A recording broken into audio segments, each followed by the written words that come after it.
Hi అండి. ఇది గొర్రెపోది blood అంటారు చూసారా, నల్ల కూర అదనమాట.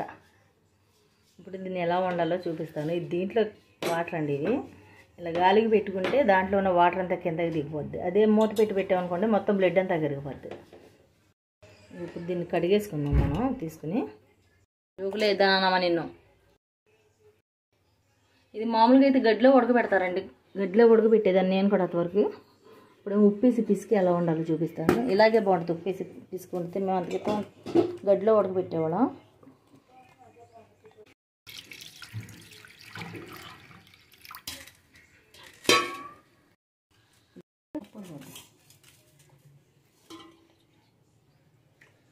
ఇలా కడుగేసుకోవాలండి ఫస్ట్. చూసారు వాటర్ ఎలా వచ్చినాయి ఎరగా.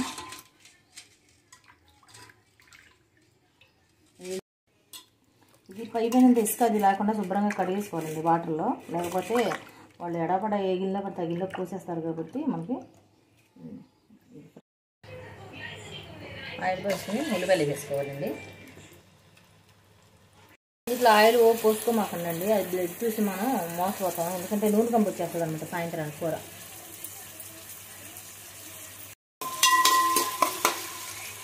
వేసుకోవాలండి. లైట్గా ఏమో ఊరికి ఎక్కువైపోద్ది. ఇది అలా పిసికేసుకోవాలండి.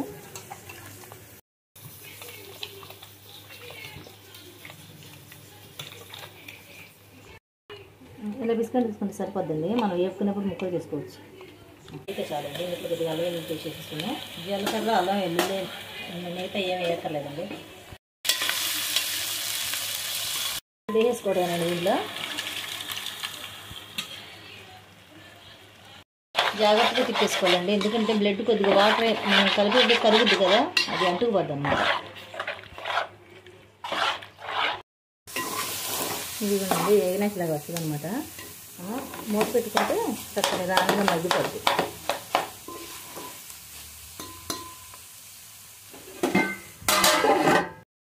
ఇలా అయిన తర్వాత కొంచెం అల్లం వెల్లుల్లి పేస్ట్ వేసేసుకున్నామండి. ఎందుకంటే ముందు వేసుకున్నది కొద్దిగా బ్లడ్ ఇది నీసు వాసన రాకుండా దానికి పట్టేస్తుంది అనమాట. మొత్తం ఎక్కువ వేసామనుకోండి, ఇది మనం మూత పెట్టి మగ్గ పెడతాం కదా, దాని మూలంగా అది ఏమవుద్దంటే మాడిపోద్ది అనమాట. తీసుకోవాలండి. ఇది నడువు నొప్పి ఉన్న వాళ్ళు కూడా నడువు నొప్పి తగ్గుద్దండి. తింటా ఉంటే వారంలో ఒకసారి తింటా ఉంటే నాకు అలాగే తగ్గింది. ఉప్పుతో తీసుకోమనుకోండి, చాలా బాగుంటుంది కర్రీ. ఇది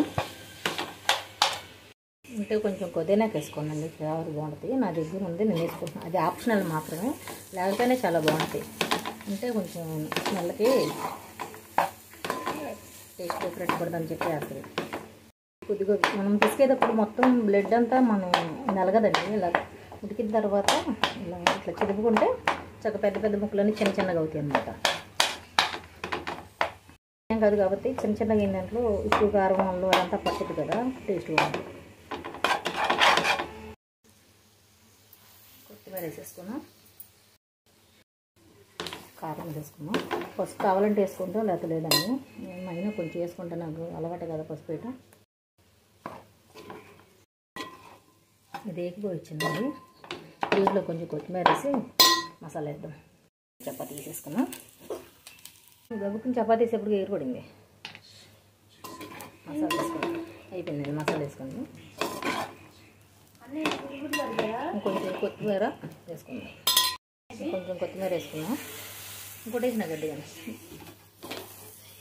వేసుకున్నాం. గడ్డిగా ఇది అయిపోయినట్టు కట్టేసుకున్నాం.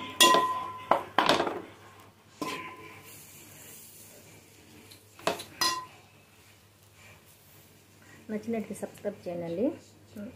నచ్చకపోయినా వండుకోండి, తర్వాత సబ్స్క్రైబ్ చేయండి. చేయాల్సిందేనమ్మా. లైక్ చేయండి, షేర్ చేయండి. నచ్చితే ప్లీజ్ అండి. బాగుంది బాగోలేదని ఒక కామెంట్ పెట్టండి అండి చూసిన వాళ్ళు.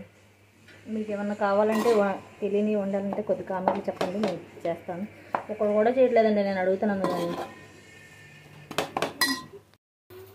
చపాతీ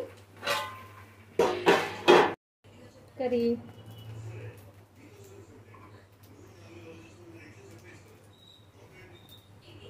తీసుకెళ్ళిచ్చిరా. చేద్దాం.